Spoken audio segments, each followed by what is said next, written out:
तो दोस्तों आज के सेशन में हम स्टार्ट करने वाले हैं अपना नेक्स्ट चैप्टर जिसका नाम है प्रोबेबिलिटी। चैप्टर इंपॉर्टेंट है, प्रीलिम्स में क्वेश्चन आते हैं और मेंस में इसके डीआई निकल कर आ जाते हैं। और आज के सेशन में हम लोग प्रोबेबिलिटी के बेसिक कॉन्सेप्ट्स को कंप्लीट करेंगे। जो प्रीवियस ईयर प्रीलिम्स एग्जामिनेशन में सवाल पूछे गए वो सवालों की प्रैक्टिस करने वाले हैं। प्रोबेबिलिटी से पहले आप लोगों को परम्यूटेशन कॉम्बिनेशन के बारे में पता होना चाहिए। परम्यूटेशन कॉम्बिनेशन क्या होता है इसको डिटेल में हम लोग समझते हैं और उसके बाद क्वेश्चन का प्रैक्टिस करना स्टार्ट करते हैं। ठीक है, प्रीलिम्स में अगर सवाल आता है, इजी क्वेश्चन आ जाता है तो आपको डेफिनेटली उसका कॉन्सेप्ट पता है तो आप उस सवाल को बनाकर आ सकते हैं। तो प्रोबेबिलिटी से पहले यहां पर हम लोग स्टार्ट करते हैं परम्यूटेशन एंड कॉम्बिनेशन। परम्यूटेशन क्या होता है एंड कॉम्बिनेशन क्या होता है इसको समझते हैं। परम्यूटेशन एंड कॉम्बिनेशन, ठीक है, कॉम्बिनेशन, ठीक है। देखो एक एग्जांपल लेते हैं। हमने एक एग्जांपल लिया कि आपका एक घर बहुत बड़ा बना हुआ है ना, बहुत बड़ा सा घर है जिसके अंदर 5 चेयर रखी हुई है। ये घर बना दिया आपका और इसके अंदर रख दिया हमने 5 चेयर, 1 2 3 4 और ये 5 चेयर रखी हुई है। ठीक है, अब आपके घर में गेस्ट आने वाले थे। पिताजी ने बोला कि बेटा एक काम करो, सारी चेयर्स को अरेंज कर दो, जमा दो ताकि जब गेस्ट आए तो ध्यान से बैठ जाए। तो आपका टास्क क्या है, इसको अरेंज करना। अब आपके दिमाग में कन्फ्यूजन आया कि यार इसको अगर मेरे को अरेंज करना है तो कितने तरीके से अरेंज कर सकता हूँ। मतलब मैं अगर इसको एक रो में अरेंज करता हूँ तो सबसे पहले किसको रखना है, सेकंड पे किसको रखना है, इसको इधर रख सकता हूँ, इसको इधर रख सकता हूँ। डिफरेंट तरीके से, कई तरीके से आप इसको अरेंज कर सकते हैं। तो बात होती है अगर अरेंजमेंट की, है ना, सवाल में डायरेक्टली नहीं दिया होता है कि अरेंज करना है, समझ में आता है कि अरेंज करना है। कभी भी अरेंजमेंट की बात होती है दोस्तों, परम्यूटेशन का यूज करना होता है। अरेंजमेंट के लिए किसका यूज करना होता है, परम्यूटेशन का यूज करना होता है। एंड अगर फॉर एग्जांपल कि भैया लाइट चली गई घर की, है ना, लाइट चली गई, अब पिताजी ने बोला कि बेटा एक काम करो, गर्मी लग रही है घर के अंदर, है ना, एसी नहीं था भाई, है ना, गर्मी लग रही है, कुछ काम करो कि 3 चेयर बाहर लगा दो ताकि गेस्ट बाहर जाके बैठ पाए। अब आपके पास फिर से काम आ गया, आप सोच रहे कितना काम करूं मैं। ठीक है, अब 3 चेयर आपको क्या करना है, बाहर रखनी है। अब 3 चेयर्स को अगर आपको बाहर रखनी है आउट ऑफ 5, मतलब सिलेक्शन करना होगा। 5 में से 3 चेयर्स का आपको सिलेक्शन करना होगा। और कभी भी अगर सिलेक्शन की दोस्तों बात होती है, सिलेक्शन के लिए आप लोग यूज करेंगे कॉम्बिनेशन का। फॉर सिलेक्शन आपको कॉम्बिनेशन यूज करना है और परम्यूटेशन का यूज करना होगा फॉर अरेंजमेंट। अरेंजमेंट के लिए परम्यूटेशन का आप लोग यूज करेंगे। ठीक है, इसको एक और एग्जांपल से समझते हैं हम लोग। परम्यूटेशन में क्या होता है सर, NPR होता है जिसका फॉर्मूला बन जाता है factorial of n divide by factorial of n minus r। ये हो जाएगा परम्यूटेशन का फॉर्मूला। सर कॉम्बिनेशन का फॉर्मूला वो भी देख लो। कॉम्बिनेशन में हो जाता है आपका NCR equal two factorial of n divide by factorial of r into factorial of n minus r। ये आपका हो जाता है कॉम्बिनेशन का फॉर्मूला। दोनों फॉर्मूले में अगर आप डिफरेंस देखेंगे तो डिफरेंस केवल यही होता है कि सर यहाँ पर फैक्टोरियल ऑफ r से और डिवाइड कर देना होता है। एक और एग्जांपल से इसको समझते हैं थोड़ा सा हम लोग, कि जिससे कि मैंने यहाँ पर बोला कि एग्जांपल ले लेते हैं, क्रिकेट टीम का ले लेते हैं जैसे। ठीक है, आप सभी जानते हैं कि अगर हमारी टीम बाहर किसी कंट्री में मैच खेलने जाती है तो टोटल 15 प्लेयर को भेजा जाता है। कितने प्लेयर भेजते, 15 प्लेयर भेजे। तो हमने भैया इंडिया को भेज दिया ऑस्ट्रेलिया के टूर पे, टोटल 15 प्लेयर भेजे, टोटल 15 प्लेयर्स गए बाहर क्रिकेट खेलने। अब ये 15 प्लेयर में से जिस दिन मैच होगा उस दिन कितने प्लेयर खिलाए जाएंगे, 11। तो जो कप्तान होगा वो क्या करेगा, 15 में से कोई 11 सिलेक्ट करेगा। तो सवाल ये है कि कितने तरीके से डिफरेंट वो टीम बना सकता है। तो 15 में से उसको सिलेक्ट कितने करने हैं, 11 प्लेयर सिलेक्ट करने हैं। और ये बात समझ में आ रही है सर, मैच के दिन उसको 11 प्लेयर सिलेक्ट करना होगा। अब 11 प्लेयर को सिलेक्ट करना है मतलब कॉम्बिनेशन। यहाँ पर क्या करना होगा सर, 15 में से कोई 11 प्लेयर को सिलेक्ट करना होगा, 15 से 11 हो गया। ये क्या किया सर, उसने सिलेक्ट कर दिया। इतनी टीम बना सकता है, इतनी डिफरेंट टीम वो कप्तान बना सकता है, डिफरेंट टीम बना सकता है। अब आगे बात करते सर, 11 प्लेयर है, अब इनकी बैटिंग आ गई। अब कप्तान के दिमाग में ध्यान आता है, मतलब कप्तान को ध्यान आता है कि यार इनकी बैटिंग है तो बैटिंग में किसको पहले भेजें। हो सकता है कि वो जसप्रीत बुमराह को पहले ओपनिंग कराना चाहते हैं, हो सकता है कि भुवनेश्वर कुमार को ओपनिंग करा, किसी को भी करा सकते हैं ना ओपनिंग। तो सीक्वेंस डिसाइड नहीं कर पा रहे हैं। तो सीक्वेंस को कितने तरीके से डिसाइड किया जा सकता है, दैट मीन्स अरेंजमेंट। 11 प्लेयर को अरेंज करना है, तो 11 प्लेयर को अगर अरेंज करना है तो यहाँ पर किसका यूज करेंगे सर, हम लोग यहाँ पर यूज करेंगे परम्यूटेशन का। और 11 प्लेयर्स को अगर अरेंज करना है डायरेक्टली फैक्टोरियल ऑफ 11 निकाल दो। इतने तरीके से अरेंज किया जा सकता है, अरेंजमेंट इतने तरीकों से किया जा सकता है, ठीक है। अब यहाँ पर बात आती है सर 15 से 11 को कैसे सॉल्व करते हैं। तो एक छोटी सी प्रॉपर्टी याद रखना दोस्तों कॉम्बिनेशन की, कि कॉम्बिनेशन में NCR जो होता है वो NCN-R के बराबर होता है, ये दोनों इक्वल होते हैं, ठीक है। एक एग्जांपल लेते हैं, एग्जांपल के थ्रू समझते हैं इसको। फॉर एग्जांपल आपको वैल्यू निकालना है, पहले कॉम्बिनेशन निकालना सीखते हैं। आपको निकालना है 3C2 का वैल्यू। क्या करेंगे आप लोग, 3C2 का वैल्यू निकालेंगे। ये 3 को ना पीछे की साइड लेके जाना है, कितनी बार, 2 टर्म तक, मतलब 3 को पीछे लाएंगे तो 3 और 2 केवल 2 टर्म तक लेकर जाना है, और ये 2 को अप टू 1 तक लेकर जाना है। इसको जब सॉल्व किया तो कितना आंसर आ गया, 3 आ गया। अब जैसा कि अभी मैंने बताया कि 3C2 को आप है ना 3C1 भी लिख सकते हो, 3 - 2 1 हो गया। इसको सॉल्व करेंगे तो 3/1 3 आ जाएगा आंसर, ठीक है। और लेते एग्जाम्पल कि आपको कॉम्बिनेशन वैल्यू निकालना है, कि आपको निकालना है 5C3 का वैल्यू। 5C3 का वैल्यू निकालेंगे तो देखो 5 को क्या करना है, पीछे की ओर लेके जाना है 3 टर्म तक, 5 4 और 3, टोटल 3 टर्म हो गई क्योंकि 3 था यहाँ पर। और ये 3 को अप टू 1 तक लेकर जाना है, 3 2 1। इसको जब सॉल्व किया 3 से 3 2 से 2 कितना आ गया, 10 आपका आंसर आ गया। बट सर वहीं पर 5C3 को अगर आप 5C2 रख देते तब भी आपका आंसर आ जाएगा। देखो 5 को 2 बार लिखना है पीछे जाते वक्त, और 2 × 1, तब भी आपका आंसर कितना हो रहा है दोस्त, 10 हो रहा है। मतलब कॉम्बिनेशन में 5C3 एंड 5C2 दोनों सेम ही होते हैं। मतलब सीधी सी बात है कि अगर देखो यहाँ पर इसका यूज कहाँ होता है, जैसे आपको 11C9 का वैल्यू निकालना है, ठीक है।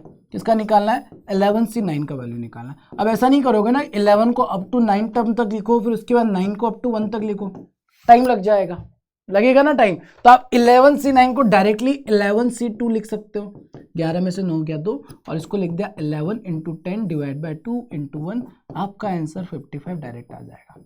तो आपको ये सिंपल सी प्रॉपर्टी पता होना चाहिए कि कॉम्बिनेशन में नंबर ऑफ टर्म्स हो जो सिलेक्ट करना है 5C3, उसको माइनस करके 5C2 लिख सकते हैं, और इसको सॉल्व करना फिर आसान हो जाता है, ठीक है।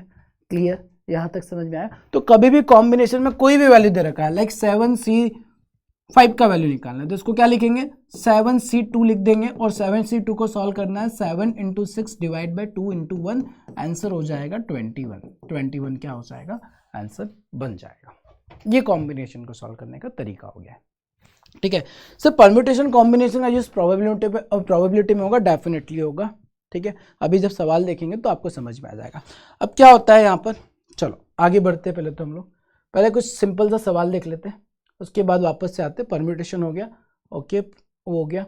देखो परम्यूटेशन में और एग्जांपल ले लेते हैं हम लोग, कि लाइक आप लोगों ने जो बचपन में पढ़ा है कि सर वर्ड्स को अरेंज करना, जैसे फॉर एग्जांपल आपको अरेंज करना है बिहार को, सिंपल सी बात है, बिहार को अरेंज करना है तो अरेंजमेंट के लिए क्या यूज करेंगे, परम्यूटेशन। टोटल लेटर कितने हैं, 1 2 3 4 5, टोटल लेटर कितने हैं, 5 लेटर है। तो आप क्या करोगे, इसको अरेंज कर दोगे फैक्टोरियल 5 से, आपका आंसर 120 हो जाएगा, ठीक है। वहीं पर अगर आपको एप्पल को अरेंज करना है तो सर एप्पल को अरेंज करने जाएंगे तो यहाँ पर क्या होगा कि फैक्टोरियल 5 तो होगा, जो कि एकदम सही बात है, बट जो p है वो 2 बार रिपीट हो रहा है, रिपीट होगा तो फैक्टोरियल 2 से डिवाइड कर देना, कितना होगा 120/2, आपका आंसर हो जाएगा 60 हो जाएगा, ठीक है। इसके अलावा सर और भी कोई वर्ड ले लिया हम लोगों ने, ठीक है, लाइक हमने ले लिया सीजर, ये वर्ड ले लिया मैंने। इसको आप डिफरेंट कितने तरीके से अरेंज कर सकते हैं, आप टोटल लेटर काउंट करो, 1 2 3 4 5 6 7, फैक्टोरियल ऑफ 7। अब इसके बाद देखो रिपीट कितने वर्ड हो रहे हैं, एस 3 बार रिपीट हो रहा है, फैक्टोरियल ऑफ 3 से डिवाइड करना है, सी रिपीट नहीं है, आई रिपीट नहीं, ओ रिपीट नहीं, आर रिपीट नहीं है। फैक्टोरियल 7 का वैल्यू होगा 7 × 6, फैक्टोरियल 5 का वैल्यू 120 होता है, डिवाइड बाय 6, इसको कैंसिल कर देंगे, आपका आंसर हो जाएगा 840 हो जाएगा। तो कभी भी वर्ड्स को अरेंज करना रहे तो आप लोग परम्यूटेशन लगा सकते हो, डायरेक्टली वहां पर फैक्टोरियल का यूज करना है। अब अगर आपको फैक्टोरियल की वैल्यू नहीं पता है दोस्तों, पता होना चाहिए, मैं यहाँ पर लिख भी देता हूँ। ये देखो फैक्टोरियल 1 का वैल्यू निकालना है, 1 लिख दिया, फैक्टोरियल 2 का वैल्यू 2 हो जाएगा, फैक्टोरियल 3 का वैल्यू 6 हो जाएगा, फैक्टोरियल 7 का वैल्यू हो जाएगा, और सॉरी फैक्टोरियल 4 का वैल्यू हो जाएगा 24, फैक्टोरियल 5 का वैल्यू हो जाएगा 120। इसके आगे आप वैल्यू याद करना चाहे तो अच्छी बात है, नहीं याद करना है तो डायरेक्ट बोल सकते हैं फैक्टोरियल 6 का वैल्यू हो जाएगा 6 इंटू 120 दैट इज 720। फैक्टोरियल 7 का वैल्यू निकालना है तो आप उसको लिख सकते हो 7 इंटू 6 इंटू फैक्टोरियल 5 जो कि 120 होता है। फैक्टोरियल 8 का वैल्यू जो होगा 8 into 7 into 6 into factorial 5 that is 120। Factorial 9 का वैल्यू निकालना तो 9 इंटू 8 इंटू 7 इंटू 6 इंटू 120 ऐसे आप लिख सकते हैं। क्योंकि बाद में क्या होता है ना, चीज़ें जब कैंसिल होती है तो आपके लिए इस तरीके से लिखना और कैलकुलेशन करना आसान हो जाता है। ठीक है, तो ये फैक्टोरियल्स के वैल्यूज है। चलो अब आगे बढ़ते हैं दोस्तों, सवाल पर आते हैं। जैसे कि पहला सवाल ये रहा आपके सामने, ठीक है, बहुत बड़ा क्वेश्चन है बट बहुत छोटू सा सॉल्यूशन है। इसीलिए प्रोबेबिलिटी का कॉन्सेप्ट क्लियर होता है ना, सवाल के हिसाब से आप आंसर फास्ट निकाल सकते हैं। ठीक, कॉन्सेप्ट क्लियर होना चाहिए। 3 horse Kanishk, silver streak and Arabian Night are the only horse competing in a race and only one of these 3 can win the race। उसमें से कोई एक ही जीत सकता है रेस को। If Kanisk is twice as likely to win as Silver Streak and Silver Streak is twice as likely to win as Arabian Night, then what is the probability of Arabian Night losing the race? भैया Arabian Night के हारने की probability क्या होगी? उसने बोला हारने की probability क्या होगी। तो सर यहाँ पर 3 टाइप के घोड़े कौन कौन से, कनिष्क, सिल्वर एंड अरेबियन। आगे देखते हैं सर क्या बोला गया है। If Kanishk is twice likely to win as silver, Kanishk की जो एफिशिएंसी है वो सिल्वर से डबल है, ठीक है, and silver is twice likely to win Arabian night. मतलब क्या हो, इसका अगर जीतने का चांस 1 है तो इसका 2 हो जाएगा और इसका 4 हो जाएगा, या फिर इसका जीतने का चांस अगर x होता है तो ये 2x हो जाएगा और ये कितना हो जाएगा 4x हो जाएगा, और कोई एक तो जीतेगा। अब कोई एक अगर जीतता है तो इन तीनों का जो सम होगा वो 1 के बराबर होगा। प्रोबेबिलिटी का टोटल वैल्यू 1 बनता है, 100% मतलब 1। तो इन तीनों का सम कर देते, कितना हो जाएगा 4 5 6 7, कितना हो जाएगा 1 हो जाएगा। तो 7x equal to 1 that means x का वैल्यू 1 हो गया, 1/7 हो गया। 1/7 मतलब a के जीतने के जो चांस है 1/7 है, s के जीतने के चांस 2/7 है और कनिष्क के जीतने के चांस 4/7 है। ये चांसेस है इनके जीतने के, ठीक है। बट आपसे पूछा गया है कि अरेबियन नाइट के हारने के चांस कितने होंगे। अगर इसका जीतने का चांस 1/7 है तो हारने का चांस कितना हो जाएगा 6/7। तो 6/7 is the probability of losing the race by Arabian night. Option number 2, option 2 सवाल का सही आंसर हो जाएगा, ठीक है। आगे बढ़ते हैं, अगला सवाल देखते हैं। Next question, Reema want to pick up the 2 balloon from a packet containing 10 blue and 15 red balloon. Find the probability of selecting 2 different colour balloons at random. 2 different colour के बलून को सिलेक्ट करना है रेंडमली, ठीक है। तो sir random pick करना है। सबसे पहले बात की कि सर पहला वाला अगर हमने ब्लू सिलेक्ट कर लिया तो ब्लू कितने हैं 10 डिवाइड बाय टोटल, टोटल कितने हो जाएंगे 15 और 10 25, 15 और 10 25। प्रोबेबिलिटी क्या होती है सर, प्रोबेबिलिटी का मतलब होता है फेवरेबल डिवाइड बाय टोटल। तो फेवरेबल हमने बोला कि पहला वाला ब्लू हो गया और डिवाइड बाय टोटल कितना हो गया 25 हो गया। Favourable outcome divide by total outcome is the probability. तो ये हमने बोला पहला वाला कैसे कलर का हो गया, ब्लू कलर का हो गया। अब सेकंड वाला अगर रेड चाहिए तो कितना होगा 15, बट सर हमने एक ऑलरेडी पहले निकाला है तो अब उसके पास कितने बचे होंगे 24 बचे होंगे। भाई एक आपने ब्लू निकाल दिया टोटल 25 में से, एक ब्लू आ गया, अब बचा कितना 24 × 15। ये आपका आंसर हो गया। अब इसको सॉल्व कर लेते हैं, ठीक है। इसको अगर हमने सॉल्व किया 5 दिया 15, 5 से कैंसिल किया 5 हो गया, 5 से कैंसिल किया 2 हो गया, 3 दूना 6, 1/4 हो गया आपका आंसर। 1/4 आंसर हो जाएगा। बट अगर 1/4 ऑप्शन में दिख रहा है क्या, नहीं दिख रहा है। बट अगर 1/4 आप आंसर करते हो तो गलत हो जाएगा दोस्त। गलत क्यों हो जाएगा, क्योंकि आपने ये प्रोबेबिलिटी निकाली है कि पहला वाला ब्लू हो गया है और दूसरा वाला रेड हो गया है। अब ये भी तो हो सकता है कि पहला रेड और दूसरा ब्लू आ जाए। मतलब ये हो सकता है ना कि पहला वाला रेड आ गया, पहले आपने जो सिलेक्ट किया वो 15 में से आ गया 15/25, और सेकंड वाला जो है वो ब्लू आ गया 10/24। इसको भी आप सॉल्व करेंगे तो 1/4 ही होगा। बट सिर्फ 2 कंडीशन हो सकती है, ब्लू रेड, पहला ब्लू दूसरा रेड, या फिर ये भी हो सकता है पहला वाला रेड दूसरा वाला ब्लू। तो जो आंसर होगा 1/4 + 1/4 कितना हो जाएगा, वो 1/2 हो जाएगा, और 1/2 इस सवाल का सही आंसर बन जाएगा, ठीक है। या आप डायरेक्ट भी ऐसा कर सकते हैं कि सर ये जो 1/4 आया ना इसमें 2 का मल्टीप्लाई कर दो, क्योंकि यही कंडीशन एक और बार और बन जाएगी। 2 का मल्टीप्लाई करोगे 1/2 आपका करेक्ट आंसर बन जाएगा। ठीक है, चलो आगे बढ़ते हैं दोस्तों, नेक्स्ट क्वेश्चन देख लेते हैं। अगला सवाल ये रहा। नेक्स्ट क्वेश्चन यहाँ पर क्या दिया है, Sonu has 2 children, find the probability that both are boys, it is known that one of the children is boy. Sonu के 2 चिल्ड्रन हैं। बहुत आसान क्वेश्चन होते हैं यार, कॉन्सेप्ट क्लियर होना चाहिए बस। ठीक है, अगर आप नहीं पढ़ोगे, बहुत से स्टूडेंट ऐसे होते हैं जो इस चैप्टर को स्किप करके चले जाते हैं और इतने इजी से सवाल एग्जाम में आते हैं और छोड़कर आ जाते हैं। सोनू के 2 बेटे हैं, उसमें से एक पक्का बॉय होगा, तो एक गर्ल हो सकती है, गर्ल और बॉयज हो सकते हैं, या फिर दोनों बॉयज हो सकते हैं। अब दोनों गर्ल्स नहीं हो सकते, क्योंकि क्वेश्चन में बोला है कि भाई उसके 2 बेटे होंगे जिसमें एक तो बॉय होना चाहिए, तो एक बॉय चलेगा, एक बॉय चलेगा, दोनों बॉयज भी हो सकते हैं। अब उसने पूछा है कि भैया प्रोबेबिलिटी बताओ, find the probability that both are boy, दोनों के दोनों बॉय होना चाहिए। दोनों के बॉय होने की प्रोबेबिलिटी केवल एक ही है, favourable outcome divide by total. Total कितना हो जाएगा, 3, 1/3 आंसर हो गया इस सवाल का। देखा और टिक कर दिया, इतना आसान क्वेश्चन हो जाता है। ठीक है, चलिए और आगे बढ़ते हैं, नेक्स्ट क्वेश्चन पर आते हैं। अगला सवाल दोस्तों ये रहा आपके सामने, इसका आंसर क्या बनेगा। A box contain 25 pens. A pen is drawn and then another pen is drawn without replacement. What is the probability that both pen are even number? दोनों ही पेन जो होगी वो क्या होना चाहिए, इवन नंबर होने की संभावना आपको बतानी है।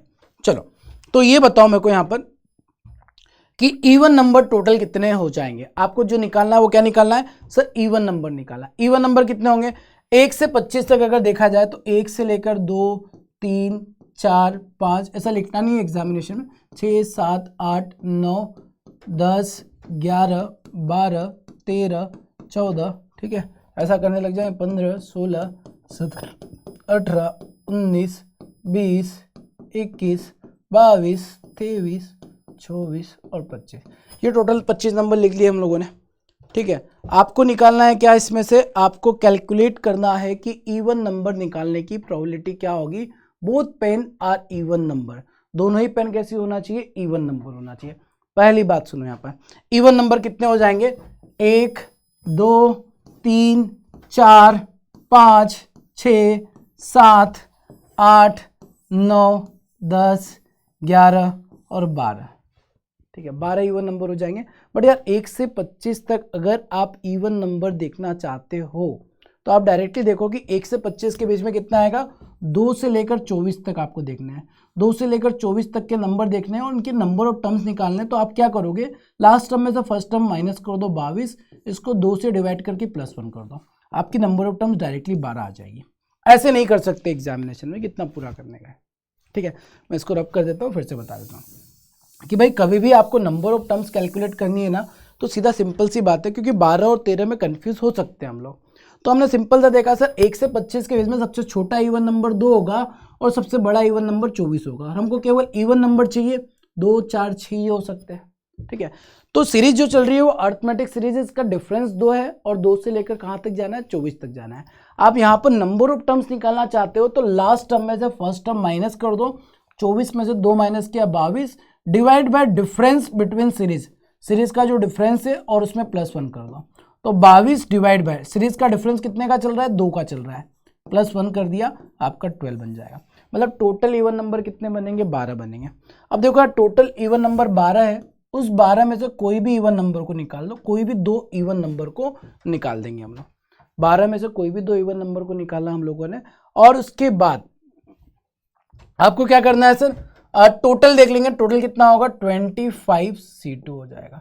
12C2 का वैल्यू बनेगा 12 × 11 डिवाइड बाय 2 × 1, 25C2 का बनेगा 25 × 24 डिवाइड बाय 2 × 1। ये कैंसिल हो गया, ये कैंसिल हो गया, 12 से कैंसिल किया, 2 हो गया। आंसर कितना बन गया, 11/50, 25 दूना 50, 11/50 is the right answer. Option D सवाल का सही आंसर हो जाएगा।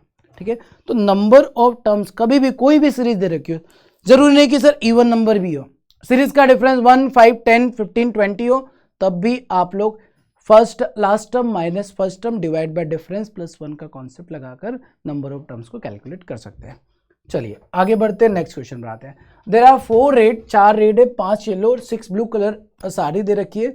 अब sari is picked at random, find the probability of having either red और ब्लू। सिंपल है, अब आपको ना केवल एक साड़ी पिक करनी है और साड़ी जो पिक करेंगे वो या तो रेड होना चाहिए या ब्लू होना चाहिए, रेड या ब्लू। तो ब्लू और रेड टोटल कितना है 10, फेवरेबल 10 हो गया, डिवाइड बाय टोटल 6 4 10 15, 2/3 आंसर हो गया। इतना आसान कई बार क्वेश्चन आपको देखने को मिल जाता है, देख कर ही आंसर टिक कर देंगे। भाई टोटल उसके पास साड़ियाँ कितनी है 15 है, और उसमें से उसको चाहिए क्या, या तो रेड या ब्लू, तो 10/15 2/3 सवाल का आंसर। आगे बढ़ते हैं, नेक्स्ट क्वेश्चन ये रहा आपके सामने। Reema want to pick up 2 spoon from a packet containing 10 silver and 15 steel spoon and find the probability of selecting 2 different type of spoon at random. Randomly 2 spoon को आपको सेलेक्ट करना है, ठीक है। तो यहाँ पर देखो यार, ऐसे भी कर सकते हैं आप, कॉम्बिनेशन लगाना चाहे कॉम्बिनेशन लगा दो, या फिर अपना जो पहला क्वेश्चन देखा था उसी तरीके से बना दो कि सर देखो पहला अगर सिल्वर आ गया तो 10/25 आ गया, ये सिल्वर आ गया, और सेकेंड वाला स्टील आ गया तो स्टील निकलने की प्रोबेबिलिटी अब कितनी बचेगी, 15 डिवाइड बाय 14 बचेगी, यही बचेगा, ठीक है। तो इसको अगर सॉल्व कर लेते हैं तो कितना होगा, 5 दिया 15, 5 से कैंसिल किया 2 से कैंसिल किया कितना हो जाएगा, 2 से अगर 10/25 किया, और ये 24 होगा, आई एम सॉरी, यहाँ पे इसको करेक्ट कर लेते हैं। ये अपना कितना बनेगा 10/25, और एक निकाला तो बचेगा 24, टोटल 24 बचेगा, एक निकल गया और अगला अपन ने स्टील ले लिया। 5 से कैंसिल किया 3 हो गया, 5 से कैंसिल किया 5 से कैंसिल किया 2, 3 दूना 6 मतलब 4, 1/4 हो गया। तो दोस्तों ये तो हमने निकाला पहला सिल्वर अगला स्टील हो गया। अब ये भी हो सकता है ना पहला स्टील दूसरा सिल्वर, तो इसको 2 से मल्टीप्लाई कर देते हैं क्योंकि 2 केस बन रहे हैं। आंसर कितना बनेगा 1/2, 1/2 option number C, option C सवाल का सही आंसर हो जाएगा। नेक्स्ट क्वेश्चन, अगला सवाल, डाइस वाले सवाल की अगर दोस्तों बात की जाए तो क्या बोला गया है कि आपको 2 डाइस को एक साथ रोल करना है और ये बताना है कि प्रोबेबिलिटी क्या होगी getting a some greater than 9। अब देखो सवाल ये भी हो सकता है आपको सम 9 से ज़्यादा निकालना है, 10 से ज़्यादा निकालना है, 10 से कम निकालना है, 11 से कम निकालना है, ठीक है। तो वहाँ पर हम ऐसे लिखेंगे नहीं बार बार कि ये हो सकता है, ये हो सकता है, ये हो सकता है, ये हो सकता है, आपको पता होना चाहिए कैसे करना है। तो सुनो ध्यान से बात को, ये जो मैं टेबल आपके सामने बना रहा हूँ ना, इसको ध्यान से देख लो कि ताकि आप देखते से आंसर टिक कर सके। देखो 2 डाइस को अगर थ्रो करेंगे तो सम 1 कभी नहीं आ सकता है, 1 आ सकता है क्या, नहीं आएगा। 2 डाइस को थ्रो करेंगे तो या तो 2 आएगा या 3 आएगा, 4 आएगा, 5 आएगा, 6 आएगा, 7 आएगा, 8 आएगा, 9 आएगा, 10 आएगा, 11 आएगा या 12 आएगा, सम यही आ सकता है 2 3 4 5 6 7 8 9 10 11 12, ठीक है। तो सम 2 कितनी बार आ सकता है सर, केवल एक बार, गिनती लिखना स्टार्ट करो। 3 कितनी बार आता है 2 बार, 4 कितनी बार आता है 3 बार, 5 4 बार, 6 5 बार, 7 कितनी बार आता है 6 बार। अब देखो यहाँ से आप कहाँ से स्टार्ट किया था 1 से लेकर 6 तक पहुँच गए। अब उल्टा लिखो 5 4 3 2 1। जब आप 2 डाइस को थ्रो करेंगे तो सम 12 केवल एक बार आएगा, दोनों पे 6 6 होंगे। अगर आपको 11 चाहिए तो 2 केस बनेंगे 6 5 5 6। तो जितने भी केसेस बन सकते हैं नंबर्स के सामने आपके दिए हुए हैं, अब बस आपको सॉल्व करना रहेगा। अब सवाल में पूछा कि सम आपका ग्रेटर देन 9 होना चाहिए, ग्रेटर देन 9 होने के कितने चांसेस है 3 2 5 6 डिवाइड बाय 2 डाइस को अगर थ्रो करेंगे तो डिवाइड में 36 हो जाएगा, 6 × 6 आंसर हो गया 1/6, है ना। 1/6 आपका सही आंसर हो जाएगा। अब देखो सवाल में कुछ भी पूछ सकता है ना यार, वो आपसे ये पूछ सकता है भाई सम है ना 9 से ज्यादा पूछा था, अब उसने sum should be less than 9, अगर ये पूछ लेता हो लेस देन तो फिर आप इधर ऐड करते 1 2 3 3 6 6 4 10 5 15 6 21 5 26, तब आपका आंसर कितना हो जाता 26/36, 13 बाय कितना हो जाएगा ये 18, 13/18 आपका आंसर हो जाएगा। बात यही समझिए, कुछ भी पूछेगा वो, ग्रेटर देन 10 पूछ लिया, लेस देन 10 पूछ लिया, तो आप उस सवाल के आंसर कर सकते हैं। डाइस का 2 डाइस का कोई भी सवाल होगा आसानी से आप यहाँ पर बना सकते हैं, ठीक है। बस इसको याद रखना है आप लोगों को, इसको ध्यान में रखना है। चलो आगे बढ़ते हैं दोस्तों, नेक्स्ट क्वेश्चन देख लेते हैं। अगला सवाल ये रहा, अब क्या चाहिए गेटिंग अ डबलेट। डबलेट मतलब समझते हो कि दोनों ही डाइस पे सेम नंबर आ जाए। तो पहली बात अगर प्रोबेबिलिटी की बात करें तो favourable outcome divide by total outcome होगा। अब फेवरेबल आउटकम क्या होगा दोस्त, डबलेट आना चाहिए, मतलब दोनों पे सेम नंबर 6 बार आएंगे।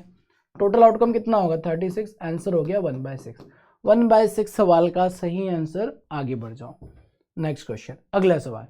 अ बकेट कंटेन 4 रेड, 4 रेड है, 3 green, 2 blue and 5 black blankets. If 2 blanket are drawn at random, 2 blanket को रैंडमली सिलेक्ट करना है, what is the probability they are green colour, green colour होना चाहिए। तो ये 3 है, तीन में से कोई भी दो सिलेक्ट कर दो जो कि ग्रीन कलर के हो जाएंगे, डिवाइड बाय 4 3 7 2 9 और 5 14 14c2। अब इसको ना डायरेक्ट सॉल्व कर सकते हैं, 3 इंटू 2 रख दिया डिवाइड बाय 14 इंटू 13 कर दिया, बस कैंसिल हो गया, 2 से कैंसिल के साथ 3/91, 3/91 ऑप्शन नंबर बी आपका सही आंसर हो जाता है। ठीक है, चलो आगे बढ़ते हैं, नेक्स्ट क्वेश्चन पर आते हैं। अगला सवाल में दिया गया है a bowl has 6 blue 2 red 4 green 3 yellow pillow cover, if 3 cover are picked at random, 3 cover को रैंडमली पिक किया जाए, what is the probability that none is yellow. अब भाई 3 को पिक करना, येलो नहीं चाहिए, अब येलो नहीं चाहिए इसका मतलब ये भी चलेगा ये भी चलेगा, 6 में और 2 कितना बचा 8, 8 में से सिलेक्ट कितने करने हैं आपको 3 कवर, तो 8 में से कोई भी 3 कवर सिलेक्ट कर लो, कोई दिक्कत नहीं है। टोटल 8 में से बचे हुए ब्लू और रेड में तो कोई भी सिलेक्ट कर दो 3, दिक्कत नहीं, येलो नहीं होना चाहिए, बट टोटल आउटकम में येलो भी काउंट होगा। अच्छा ये भी है ना, ग्रीन भी है, सॉरी यहाँ पर ग्रीन भी दे रखा है ना आपको येलो नहीं चाहिए, रेड होगा ग्रीन होगा ब्लू होगा चलेगा। ठीक है, तो 6 4 12 में से कोई भी 3 सिलेक्ट कर लो चलेगा, डिवाइड बाय 6 4 10 तो 12 3 15, 15 में से 3, तो ये आपका बन जाएगा दोस्तों 12 इंटू 11 इंटू 10 डिवाइड बाय ये कितना हो जाएगा 15 इंटू 14 इंटू 11। इसको सॉल्व करना है हमको, 3 to 1 तो कैंसिल हो जाएगा। ठीक है, चलो 3 से कैंसिल किया 4 हो गया, 3 से कैंसिल किया 5 हो गया, 5 से कैंसिल किया 2 हो गया, और ये 13 होगा ना, 15 14 13। ठीक है, 2 से कैंसिल किया ये 7 हो जाएगा, और कुछ कैंसिल हो रहा है नहीं हो रहा है, आंसर कितना हो जाएगा 44/91। ऑप्शन में है क्या 44/91, ऑप्शन नंबर सी हमारा सही आंसर बन जाएगा। ठीक है, चलिए आगे बढ़ते हैं, नेक्स्ट क्वेश्चन देख लेते हैं। अगला सवाल ये रहा आपके सामने, इसका आंसर देखेंगे। सवाल में बोला गया है a box contain 5 red picture 3 white picture 4 black picture, if 2 pictures are drawn at random, what is the probability that both the picture are of the same colour. 2 picture को रैंडमली सिलेक्ट करना है, दोनों का colour क्या होना चाहिए same होना चाहिए, दोनों का सेम कलर होना चाहिए। ठीक है, ठीक है, तो क्या कर सकते हैं सर, देखो दोनों या तो रेड हो गई, दोनों क्या हो गया रेड कलर हो गया, या फिर दोनों व्हाइट हो गई, या फिर दोनों की दोनों ब्लैक हो गई, ये हो गई। या तो आप जब सिलेक्ट करोगे तो दोनों के दोनों रेड होना चाहिए, व्हाइट होना चाहिए, या फिर ब्लैक होना चाहिए, हो गया ये। अब उसने पूछा है 2 picture are drawn random, what is the probability both are picture of same colour, divide by total, total कितना होगा 5 3 8 और 4 12, 12c2 हो जाएगा। ठीक है, इसको अगर सॉल्व करते हैं दोस्तों तो क्या बन जाएगा 5 और 4, 5 चौक 20 कर देते, या सॉल्व कर लेते पूरा, गलती तो नहीं होना चाहिए बिल्कुल भी हमारे से। 2 इंटू 1 प्लस 3c2 का वैल्यू कितना होगा 3/1 ही होगा, 4c2 का value 4 into 3 divide by 2 into 1 हो जाएगा। ठीक है, और ये अपने पास कितना हो जाएगा, ये इसको लिखना चाहो तो 3 इंटू 2 2 इंटू 1 लिख ही दो पूरा, ये हो जाएगा 12 into 11 divide by 2 into 1, cancel कर दिया, कितना हो जाएगा 20 और 6 26 और 12 कितना होगा 26 और 12 38 डिवाइड बाय 12 इंटू 11, 2 से कैंसिल किया 19, 2 से कैंसिल किया 6, आंसर हो जाएगा 19/66, 19/66 सवाल का आंसर ऑप्शन नंबर सी 19/66 सवाल का सही आंसर हो जाएगा। ठीक है, देखो सिंपल सी बात है, कॉन्सेप्ट जो बेसिक कॉन्सेप्ट है ना उसको स्ट्रॉन्ग कर लो बस आप। अगर ये छोटे छोटे से कॉन्सेप्ट क्लियर है, आपको ये समझ में आता है कब कॉम्बिनेशन लगाना है कब परम्यूटेशन लगाना है, कॉम्बिनेशन में भी कॉम्बिनेशन लगाया या डायरेक्टली बनाया, ये चीज़ें अगर आपको क्लियर है आप सवाल बनाकर आ जाएंगे। ठीक है, चलो आगे बढ़ जाते हैं दोस्तों। चलिए ये सारे क्वेश्चन तो कंप्लीट हो गए। एक और थैंक यू से पहले एक सवाल आप लोगों को मेरे को देना था कि सर कॉइन वाले क्वेश्चन है ना आजकल बहुत पूछे जाते हैं, और कॉइन वाले सवाल में जब हम देखते हैं कि सर 2 कॉइन तक तो ठीक है, अच्छा 2 कॉइन में भी गलती होती है। जैसे मैंने बोला ना आप लोगों से, एक बार वीडियो को पॉज करके ना आप इसको ट्राई करना, देखो गलती होती है कि 2 coins tossed simultaneously find the probability of getting at least 2 head and at most 2 head, या 1 ले लेते हैं इसको, 1 ले लो, 2 तो इजी हो जाएगा, 1 ले लो एंड ट्राई करो यार आप लोग, है ना, ट्राई करो, पहले 1 लेते फिर 2 भी लेंगे। तो इस सवाल में पता है होता क्या है सर, सवाल में आपकी कॉन्सेप्ट की कमी नहीं है, लैंग्वेज को ढंग से समझना है, एटलीस्ट और एटमोस्ट का मतलब क्या होता है, ठीक है। मैंने आपसे बोला कि यार आप अगर 2 कॉइन को टॉस करते हो तो 2 कॉइन को टॉस करते हो एटलीस्ट 1 हेड आने की प्रोबेबिलिटी क्या होगी, या एटमोस्ट 1 हेड आने की प्रोबेबिलिटी क्या होगी। तो देखो कभी भी आप 2 कॉइन को टॉस करेंगे दोस्त, तो 2 कॉइन को टॉस करेंगे, दोनों या तो हेड होगा, दोनों टेल होगा, हेड टेल होगा, या टेल और हेड होगा, ये 4 कंडीशन बनेगी। अब अगर देखा जाए तो टोटल आउटकम कितना हो जाएगा, 4 हो जाएगा। फेवरेबल देखते हैं, एटलीस्ट 1 हेड, कम से कम एक हेड होना चाहिए, एक से कम नहीं चलेगा। एटलीस्ट 1 का मतलब क्या होता है, कम से कम एक हेड, कम से कम एक है, कम से कम एक है, कम से कम, ये वाला नहीं चलेगा। मतलब आंसर कितना हो जाएगा 3/4। पहले वाले क्वेश्चन का आंसर कितना होगा 3/4 होगा। एटलीस्ट का मतलब होता है कम से कम एक, उससे ज्यादा चलेगा। एटमोस्ट 1 का मतलब क्या होता है भाई, इसको ध्यान समझना। एटमोस्ट 1 का मतलब ये होता है कि 1 से ज्यादा नहीं होना चाहिए, एक से ज्यादा हेड नहीं होना चाहिए। अब देखो एक से ज्यादा नहीं होना चाहिए, इसका मतलब सर एक से ज्यादा हेड नहीं होना चाहिए, ये वाला केस तो नहीं आएगा क्योंकि ये एक से ज्यादा हो गया। एटमोस्ट मतलब मैक्सिमम एक होना चाहिए, ये नहीं होगा। तो एटमोस्ट में आंसर कितना बनेगा 1 2 3/4। आप बोलेंगे सर 3/, ठीक है, बट ये टेल आएगा क्या, क्योंकि तो 2 बार टेल हो गया भाई। 2 बार टेल का मतलब आपके पास हेड नहीं आया, हेड नहीं आया मतलब 0 चलेगा, क्योंकि उसने कंडीशन ये रखी है एटमोस्ट 1 का मतलब होता है एक से ज्यादा नहीं होना चाहिए, कम में 0 भी चलता है। मतलब यहाँ पर हेड नहीं आ रहा, यहाँ पर हेड कितनी है 0 है, यहाँ पर 1 है और यहाँ पर 1 है, तो ये एक से ज्यादा थोड़ी हो रहा है, ये एक से कम है, ये 1 के बराबर है, एक से ज्यादा नहीं है, ये 1 से ज्यादा नहीं है, ये 1 से कम है, 0 है बट 1 से ज्यादा तो नहीं है ना, फेवरेबल में आ जाएगा। तो यहाँ भी आंसर 3/4 आएगा। एटलीस्ट और एटमोस्ट ये दोनों का मतलब आपको क्लियर होना चाहिए।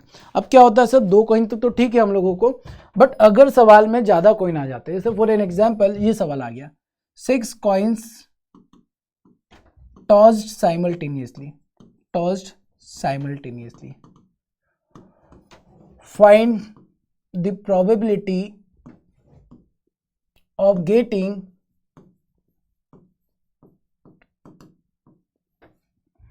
at least 4 हेड, कम से कम 4 हेड निकालने की प्रोबेबिलिटी क्या होगी ये आपको बताना है। दोस्तों ध्यान से देखते हैं इसको हम लोग कि आपको अगर 6 कॉइन को एक साथ टॉस करना है तो 4 हेड आने की संभावना क्या होगी। पहली बात सर अगर 6 कॉइन मतलब n नंबर ऑफ कॉइन को अगर आप टॉस करते हो ना, n नंबर ऑफ कॉइन को टॉस करोगे तो टोटल आउटकम जो होगा वो होगा 2 की पावर n। 2 कॉइन को टॉस करेंगे 2 की पावर 2, 3 कॉइन को टॉस करेंगे 2 की पावर 3, वैसे n नंबर ऑफ कॉइन को टॉस करेंगे तो आपका टोटल आउटकम 2 की पावर n हो जाएगा। तो दोस्तों यहाँ पर अगर आपके पास 6 कॉइन है, टोटल आउटकम निकालने में दिक्कत नहीं है, टोटल आउटकम आप निकाल लेंगे 2 की पावर 6। फेवरेबल आउटकम निकालने में दिक्कत है, ठीक है, फेवरेबल निकालना है आप लोगों को। अब देखो फेवरेबल कैसे निकालेंगे, आपको क्या बोला गया है सवाल में ये बोला गया है कि कम से कम 4 हेड होना चाहिए। 4 हेड का मतलब 1 2 3 4 हेड चाहिए, 4 के अलावा 5 हो गए तो भी चलेगा, 3 4 5, 5 के अलावा 6 हेड हो गए तो भी काम चल जाएगा, 3 4 5 6। अब अगर 4 हेड हो गए मतलब 2 टेल हो जाएंगे, 5 हेड हो गए इसका मतलब 1 टेल हो जाएगा। अब ये बताना है आपको कि 4 हेड 2 टेल कितनी बार आ सकते हैं, 5 हेड 1 टेल कितनी बार आ सकता है, और 6 हेड कितनी है, 6 तो एक बार आएगा, ये तो 1 हो जाएगा। बट देखो यहाँ पर है ना, अब आपको परम्यूटेशन लगा देना है। परम्यूटेशन मतलब देखो 1 2 3 4 5 6 फैक्टोरियल 6 हेड है जो 4 बार रिपीट हो रहा है, टेल जो है वो 2 बार रिपीट हो रहा है, बस इसको सॉल्व कर लो। ये बन जाएगा कितना, फैक्टोरियल 6 का मतलब हो जाएगा 6 × 5 × factorial 4 divide by factorial 4 × factorial 2, 15। ये 15 केस बनेंगे। इसको देखो 1 2 3 4 5 6 फैक्टोरियल 6 डिवाइड बाय फैक्टोरियल 5, ये कितने केस बनेंगे 6 बनेंगे, ये 6 होगा। 15 6 21 और 1 22 टोटल केस बन जाएंगे। तो टोटल फेवरेबल केस कितने बन रहे हैं 22 बन रहे हैं। इसका मतलब सर हमारा आंसर आएगा कितना 22 डिवाइड बाय 2 की पावर 5 × 2 लिख देते ताकि ये 11 हो जाए।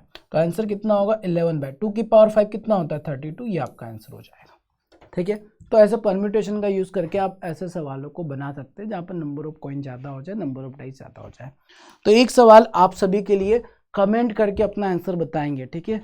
जरूर सॉल्व करके देखेंगे आंसर बन पा रहा है नहीं बन पा रहा है। सवाल कुछ ऐसा है कि आपने इस बार 9 कॉइन को टॉस किया है, 9 कॉइन्स टॉस्ड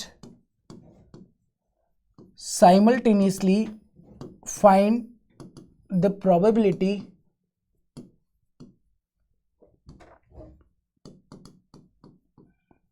of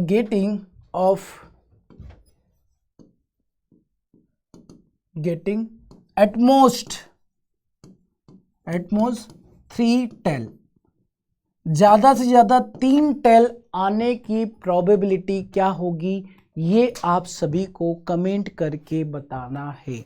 तो दोस्तों ये था हमारा बेसिक क्लास जहाँ पर हमने परम्यूटेशन को समझा है, कॉम्बिनेशन को समझा है, प्रोबेबिलिटी को समझा है। तो इस क्लास से आपका बेसिक कॉन्सेप्ट एटलीस्ट क्लियर हो जाएगा। और हमने जो भी सवाल देखे इसमें मैक्सिमम क्वेश्चन वही थे जो प्रीवियस प्रीलिम्स एग्जामिनेशन में पूछे गए। तो कॉन्सेप्ट अगर क्लियर और आप देख पा रहे होंगे सर आंसर तो बहुत फास्ट बनता है, कॉन्सेप्ट क्लियर है, आप आंसर निकाल कर आ सकते हैं, एटलीस्ट आप एग्जामिनेशन में छोड़ कर नहीं आएंगे। ठीक है, तो आज के सेशन के लिए इतना ही, बाकी मिलते हैं दोस्तों अगले सेशन में, तब तक के लिए ध्यान रखिए अपना। Thank you so much, bye bye, take care.